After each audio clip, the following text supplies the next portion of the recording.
And now, the show you've been waiting for. From Channels TV's global headquarters, it's The Other News. And here's your host, Okey Bakassi.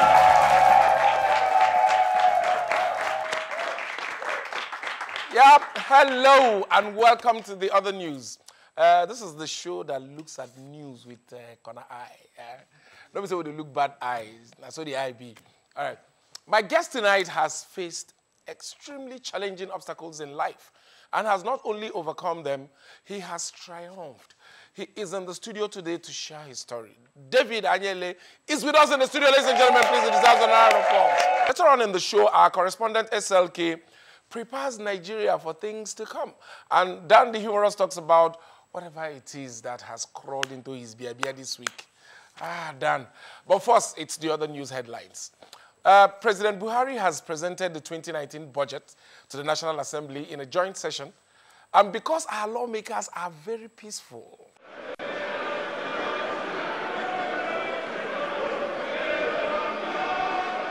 President Buhari has had a very peaceful time at the session. Yeah, for sure he did.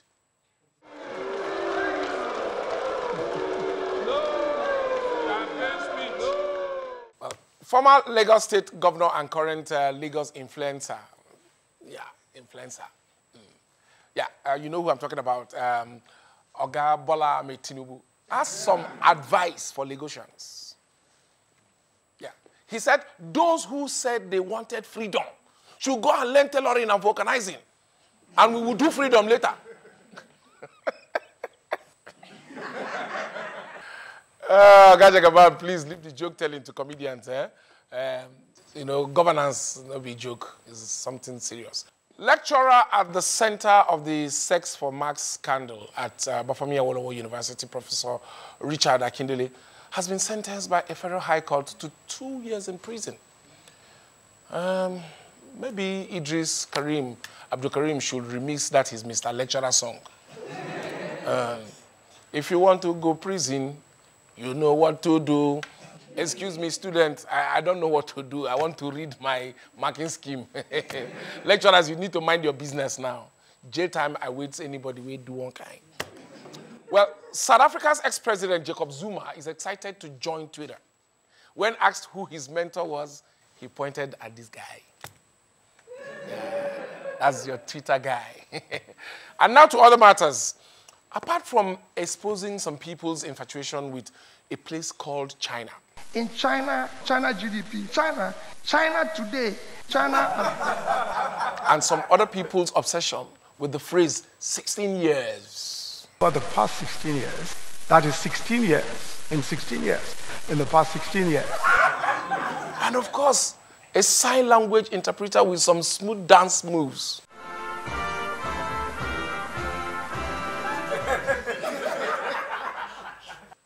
Yeah, you know what's up. Anyway, well, apart from all that, there is one major thing that stood out at the recently concluded vice presidential debate. We bring on stage those who are seeking to be vice president in a debate that will put to test the understanding and the abilities to act as president. No, this is not the major thing. But wait first. Why is the vice presidential debate testing ability to act as president? Oh. Yes. Well, maybe because the president could end up in a foreign country for like 3 months. And the vice president will need to act on his behalf. Yeah, I get it. Not very likely, but who knows? Who knows? Anything can happen. Anyway, one major thing that the vice presidential debate showed us was that our vice presidential candidates might have been part of the people doing like this in the secondary school debate class. Because it appears they forgot some basic debating lessons. Lessons like memorizing of points and not reading them. You know, just make it look like, you know, grammar. You know what I mean? Right now, we are right now we have the prepaid meter kind of. Another lesson, accurate facts. Yeah, facts are always important. Our global competitive index has dropped from 124 to 127. Excuse me, sir. That was true in 2016, but in 2018, it is false. Carry on, candidates, carry on. We have 4 refineries. None of them is working. Oga Galadima, true, the refineries, the forehand, but they are working small. Who else? That while under the PDP, we fell 64 places down on the World Bank Index. Oh, Prof. It's actually 50 now, not 64. This is not math class, sir. No rounding up of numbers. One more lesson. There must always be a winner. So, can somebody please explain what is going on here?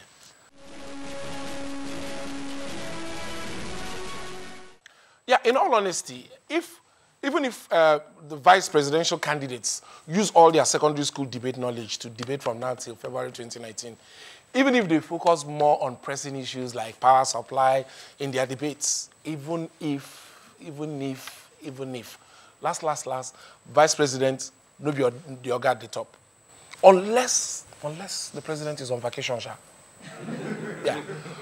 You see, governance in Nigeria is a lot like a 4-year flight. So we elect our captain, then we are stuck on the flight for 4 years. At the ending of this 4-year flight, that has had plenty turbulence, passengers are hearing, ladies and gentlemen, this is your vice. I mean, come on. Please. Where is the captain that welcomed us on board this flight? We need to hear from him. And anybody who wants to be our captain in the future, I mean, has to talk to us. So prospective captains, don't be shy. Nigerians might use you to do Instagram skits, but it's not like we will bite you. We don't bite. So when you finish hailing, or in some cases, flogging your vice for their debating skills, step to the front, take the mic, and show the bad belly people, aka haters, that no be only for diaspora. Now if you talk, that you can also talk here. So hashtag aspirants must debate 2019. Hashtag aspirants must debate 2019. Very important. Okay? Yeah. Thank you.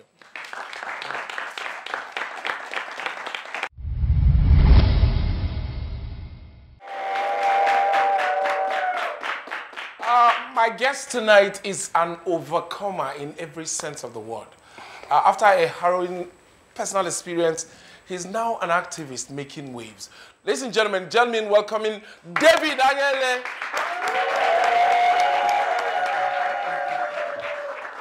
Thank you so much. Welcome, please. Sit down, David. Thank you. Yes. David, your story is very gripping. Let me put it that way. Not everybody knows your story, and I would like for us to start from what happened. You are a disability activist. That's correct. At what point was that decision taken? Yeah, based on my experience, I was not born, or I had no, anything to do with activism. Yes. It was by sheer And you were survival. also not born disabled. I was also not born with disability. Yes. Yeah, I went for a business trip in Freetown, Sierra Leone. And during the course of my stay, we were unfortunate to have been rounded up by the rebels, the RUF rebels, in which they captured me, including other Nigerians, and they cut off my 2 hands. In the process of cutting my 2 hands, they told me that I should go and tell Nigerian government to stop attacking them in the name of ECOMOG. And after watching other, Nigerians being, massacred before me, so I had to set my hand for amputation. So they cut the left hand, they cut the right hand. While I was crying and asking God for help, they said, "What must I call God?" They poured fuel on me and set me on fire. In Nigeria is a place where if there's a disability in a family, discrimination, stigma, isolation, marginalization, all these things will expand. So people with disabilities are on their own. Their family also are on their own. So some family members don't want people to know that they have their own with disability because of how the society perceive them. I understand that there's a national disability bill waiting presidential assent. And the president is yet to sign. Yeah, this is 18 years we've been struggling to secure a legislation that will protect Nigerians with disabilities from discrimination and harmful practices. We are talking about more than 25 million Nigerians with disabilities. 25 million? Yes, with 80%. That means almost 1 in 10 of... one in, you know... 1 in 10 Nigerians yes, living one form of disability or the other. Where are all these people? Have they been hiding from this? 80% are living in rural areas with minimal access to social infrastructure. I've shared with you how families dodge their own. The other day, the Ministry of Health told us that more than 40% of Nigerians are living with one form of psychosocial disability. These are different forms of disability that manifest in different ways. I need not tell you that you can't even go anywhere now because we will get to the heart of this matter.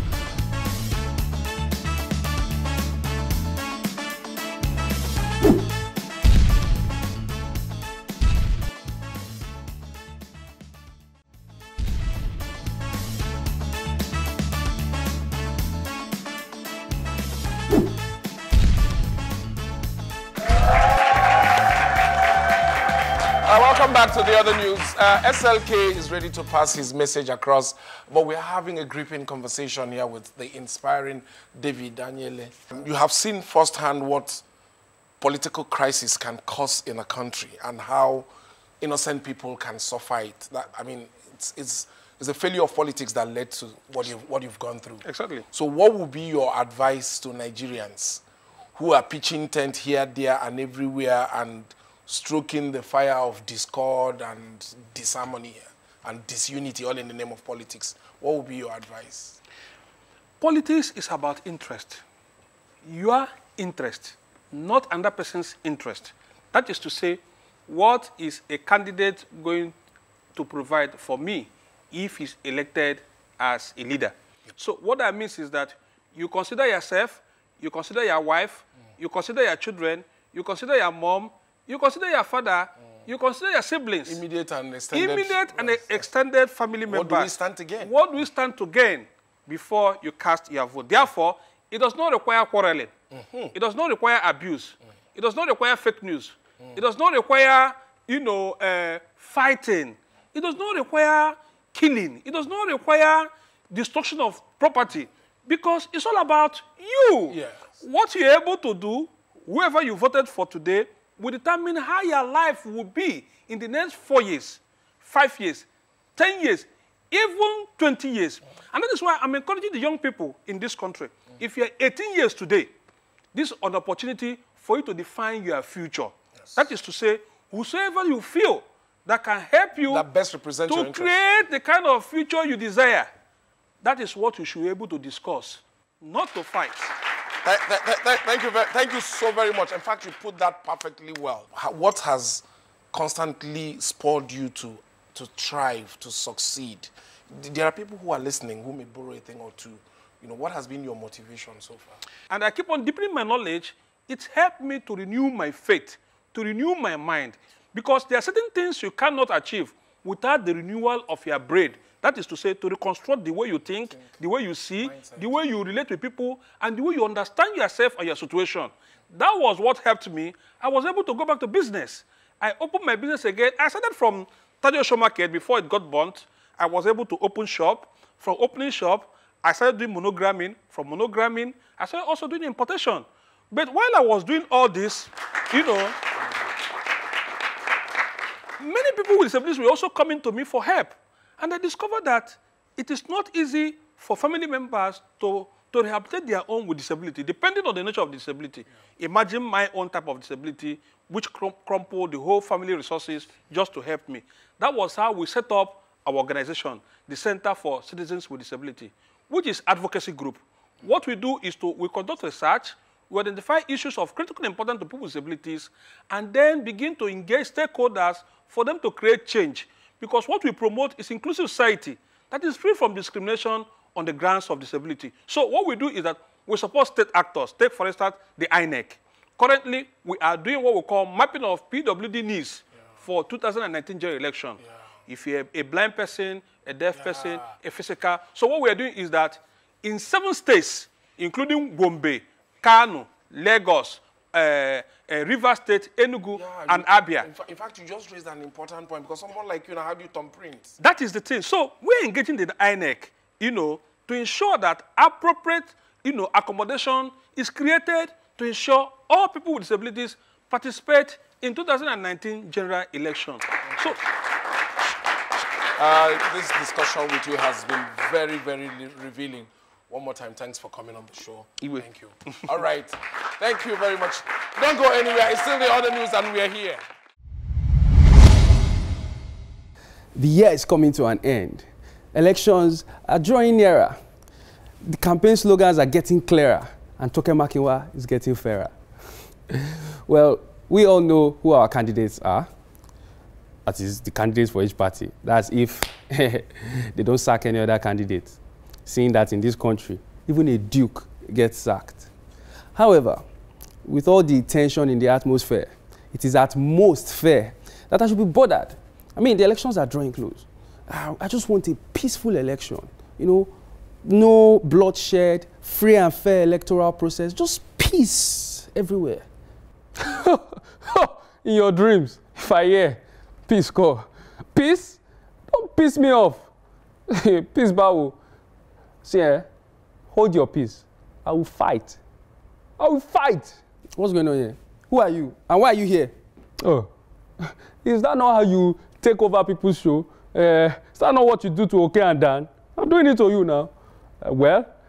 Since you asked, my name is Violentine Warlord. Valentine as in violence? Exactly. And I'm here for the elections. Violence for the elections is not even a good idea. Of course not. It's not a good idea. Violence has never solved any problem. Well, except in boxing. What's going on? What's going on? Am I running mad? Who are you again? Oh, my bad. I am Valentine Peace. And I'm here to give you a piece of advice, which is, united we stand, divided we fall. United we stand, Ke. United fell against Liverpool. Didn't you watch it? Well, maybe they were not so united. So they were what? Just Manchester? Wait. We're talking about the elections, not football. Not football. I mean, next year our country will go to the polls. Oh, polls? Like Cardi B used to do before, Abi? Not that kind of poll. I mean, we're having our elections next year, and we need to know which way to go. Peace or violence? Peace. Violence! Peace. Violence! Hey. Mogbe, what's going on? I'm hearing voices. I'm seeing faces. Am I okay? Wait. My Sunday school teacher used to say something. He said the evil voice is always loud and vehement, while the good voice is calm and gentle. Violence. Really? Peace, Joe. That's it. I've lost it. Am I still on the other news or the other life? What's going on? See, forget about your Sunday school teacher.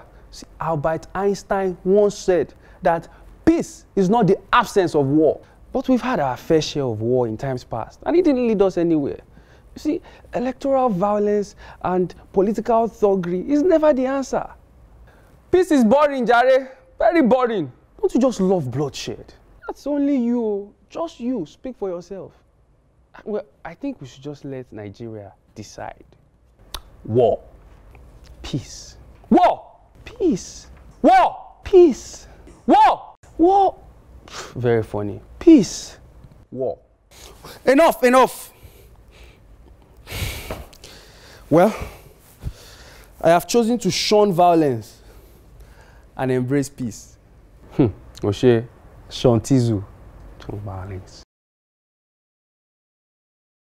Well, as for me and my country, we've decided to shun violence and embrace peace in the forthcoming elections. I mean, Nigerians. Well, all I can say is Merry Christmas in advance, like Game Boy. Peace. Peace.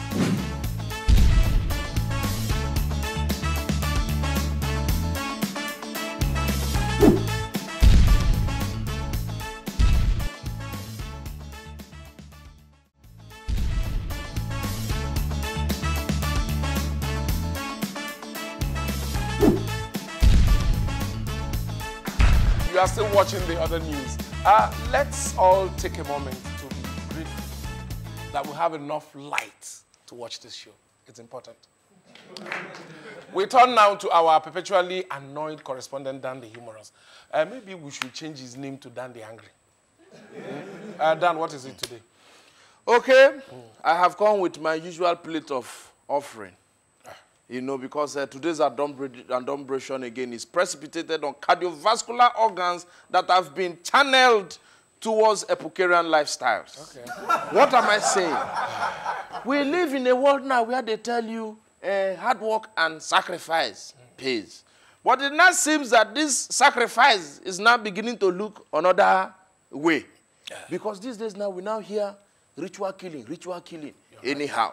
True. So today, I am going to be to ritual killers what Daddy Freeze is to tithe and offering givers. Because it's not like this thing has not been there. It has been there before, but it's only Kanayo that was doing it. In the movies? In Nollywood. Okay. Now, young boys, every week we are being inundated with different headlines of young people attempting to do ritual killings. It doesn't just make sense at all. And the bad part is that they are getting caught. So you begin to wonder, is it that the original native doctor has handed over to the boy in the shade that does not know how to do the jazz well? So it's not making these boys get caught. It doesn't just make sense at all. And come to think of it, you boys doing this, does it just make sense at all? That the person who is telling you, go and drive Lamborghini and live in Banana Island is living in bush somewhere in Ujika. Or somewhere in Ekiti, and he's driving keke. No, now you have seen him. He's Father Teresa, Mahatma Gandhi. He doesn't want big things in life. He says, you go and enjoy because it's you that enjoyment. Listen. And then does it make sense that they will tell you to go and do a sacrifice and give you unnecessary conditions, okay? You will go and do sacrifice. They will not tell you you can't hug people. What is money without hugging? They will not tell you, because you're doing money sacrifice, you can't drink certain drinks. What is money without drinking some drinks? Okay. Or the one that we annoy you, do not say, if you can't do this medicine, do not use your in here. What is money without in here? Okay. What is money without in? We make the money because of the in here, my brother. It's terrible. Then even Taribo West. Say he used to use, you know, he's from Port Harcourt. In Port Harcourt, they call it Okuru. He used to use Okuru for his football. Did he make Balondo? Did he even make the opposite, Dolomba? None of the above. Because the reason is simple. Okay? All these, our juju, they don't have passports. They don't have passports. They cannot walk outside Nigeria. Immediately you reach Moretala, juju will stay back. So wait until you come back for Christmas. I'm here waiting for you. It doesn't just make sense at all. So to those of you people doing the jazz, we have people that you can use. I think they say small thing, you will use people's destiny. You will use picture and do your jazz. Boko Haram picture is there. Herdsmen picture is there. Politicians that steal money, the looters, you know them, their pictures are there. Can you help us seize their destiny? And leave people's mothers alone. Leave people's wives and children alone. And the young people. It is very clear. When you read Forbes magazine, Forbes under 40, Forbes under 50. Do you see any jujuistic human being there? Juju doesn't know Forbes magazine. So what does it bad? Like some people in church will say, the riches of God make it rich and added no sorrow.